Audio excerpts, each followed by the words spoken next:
Dallas police produced the alleged Kennedy murder weapon. They claim to have found it 1 hour after the assassination in the Texas School Book Depository, and that it belonged to Lee Harvey Oswald.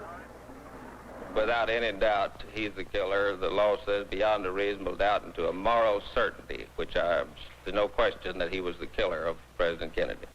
This photograph, purportedly showing Oswald holding the murder weapon, appeared on the front page of Life magazine in February 1964. It was one of two that had been found by police with Oswald's possessions the day after the assassination. The pictures appeared in the Warren Commission report and helped convince the American public of Oswald's guilt. On television, two of the Warren Commission counsel and chief apologists made great play with the photograph.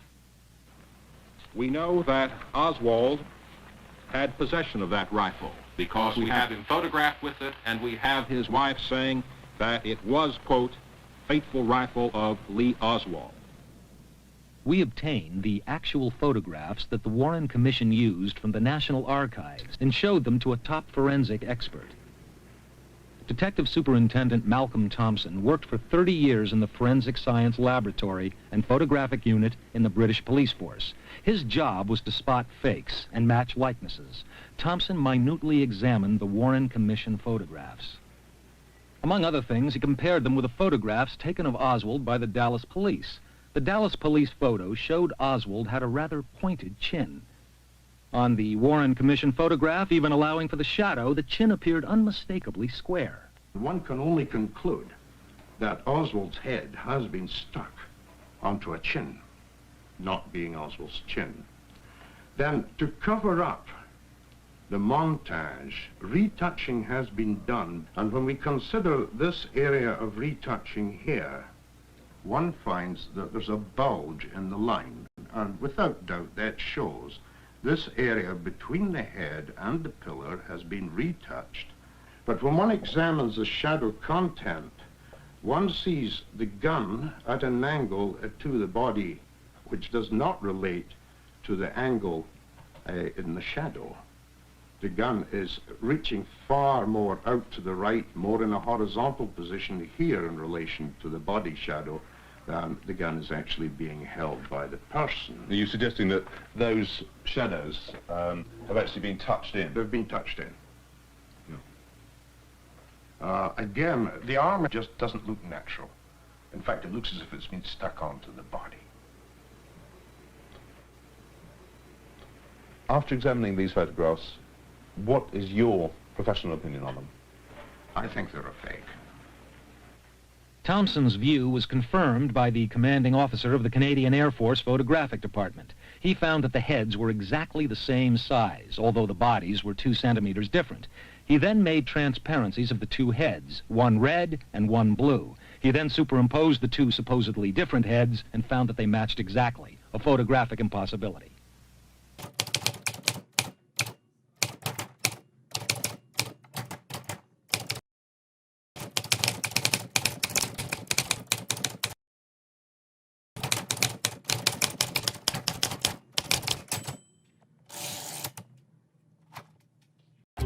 This is the most notorious of the backyard photos.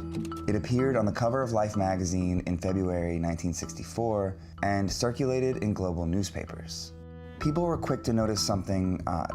The rifle on the cover of Life had a telescopic sight, and in other news outlets, the scope was gone. The news outlets explained they retouched the photo before printing and inadvertently altered the appearance of the rifle. But the controversy convinced people around the world the photo was fake. And of course, if it was fake, now who faked it and why did they fake it? And it opens up this whole can of worms. This guy knows a lot about photo fakes. My name is Hani Farid. I'm a professor here at the University of California, Berkeley, and I specialize in digital imaging forensics. I work on criminal cases, on civil cases, where the authenticity of an image or a video has been called into question. Farid is also the latest in a long line of experts that have used science to try to figure out if the photo of Lee Harvey Oswald is real. Oh, that's amazing. You have the original. Yeah. Oh, that's beautiful. So what is the problem with this photo? Okay, first of all, I assume I can keep this. There were 4 things that people consistently point to in the photo as purported evidence of manipulation. First and foremost is people have argued that the lighting and the shadows in the photo are physically impossible. In particular, if you look on the ground, there is this long shadow to his right, but if you look on his face, the shadow from his nose seems to be coming directly down. So people were saying, oh, his head was spliced into a photo of somebody else holding the gun and the lighting was wrong. That was number 1. Number 2 is that if you look at Oswald in the photo, he has this pretty bulky chin. It's quite broad. But if you look at his mugshots and other photos of him, he seems to have this very tapered chin. So that added to the evidence, if you want to call it that this isn't really his face, that the chin seems to be too broad. The contradictory shadows and the broad chin are the most commonly cited signs of alleged tampering. This theory even made its way into this scene in Oliver Stone's 1991 film JFK, starring Gary Oldman as Oswald. Well, I never saw this picture. That is my face, but my face has been superimposed. Look at the way the shadows on the nose fall in a straight line like it's high noon. But the shadow down here on the ground reads more like late afternoon or early morning.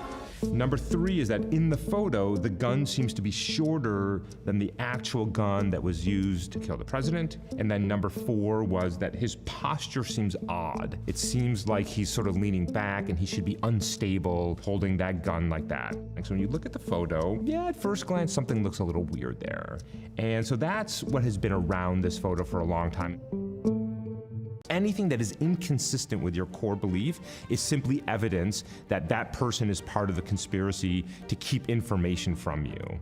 Check out this mail-order videotape, Fake, made by famous conspiracy theorist and amateur photographer Jack D. White, who was obsessed with debunking the authenticity of this photo. Let me show you the results of my photo analysis and see if you too can detect the graphics blunders which prove that a powerful conspiracy resulted in the death of President Kennedy. This guy was quoted in national media as an expert, and in a 1978 BBC television documentary, an actual forensics expert felt confident that one can only conclude that Oswald's head has been stuck onto a chin. the flaw in these approaches is that people tend to overestimate their ability to determine real-world physics from a single two-dimensional image. And it turns out we're really, really bad at it when it comes to certain things, like shadows, like reflections and mirrored surfaces. But if you think about it, that shouldn't be surprising. This thing here, the visual system, didn't evolve over millions and millions of years to reason about a flat piece of paper. So Fareed and his team reconstructed the scene using 3D modeling software to rule out the 4 problems of the photo. The shadows, the shape of the chin, the length of the gun, and the posture. Here's how they built it. So we know a couple of things about Oswald. We know how tall he was and what his weight was around the time that he was arrested. So what you're seeing here is a 3-dimensional model that has been scaled to his height in real-world units. They added Oswald's known weight to the model and posed it to match the stance in the photo, adding the weight of the guns he's holding to test its balance. Oswald's mugshot provided a reference for the narrow chin and shape of the nose. Finally, they lit the scene with a single light source, moving it around until the shadows looked just right.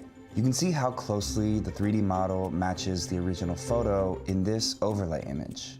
It means that we have a 3-dimensional model of Oswald and the sun and the ground plane that is consistent with whatever was happening in that physical scene in 1963. Now, they could examine the shadows. He has this long shadow down from his nose. He has this long shadow cast back into his right, and those are consistent with a single light source. So it just turns out that shadows sometimes look weird. So what happens to that very tapered chin is it suddenly becomes very fat. Well, why? It's actually not the shape of his chin, it's just a shadow. So number 2, the chin of Oswald is consistent with what you see in the photo. The gun, which we know the measurement of, is perfectly consistent with the photo. There's nothing wrong with it. It's exactly the right size. And lastly, the physics of the pose. You are stable standing up when that center of mass that projects straight down onto the floor is encompassed by your feet. We have a 3D model of Oswald. We know where his mass is. We project that downward. And what you see here is that it is well within the bounding area of his feet, which means the pose with the gun and the weird backward tilt that he's doing is perfectly physically plausible. Some people might never let this photo go. But ultimately, the simplest explanation is usually the strongest. I think you've got to start to ask, how complicated is your explanation of what happened? Is it plausible that in 1963, somebody manipulated a photo to be fully consistent in a way that an analysis 50 years later cannot find evidence of manipulation? I do not find that a compelling argument. So when you start to chip away that any artifact in the image, anything in the image that you think is evidence of tampering that we can start to now explain away, at some point you get to the end and you say, okay, the only plausible explanation that is left is that the image is authentic, and now you have to move on.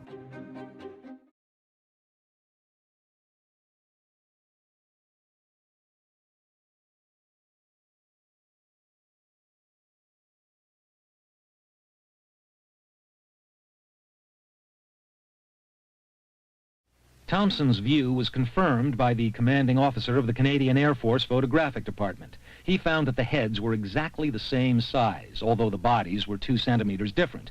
He then made transparencies of the 2 heads, one red and one blue. He then superimposed the 2 supposedly different heads and found that they matched exactly, a photographic impossibility.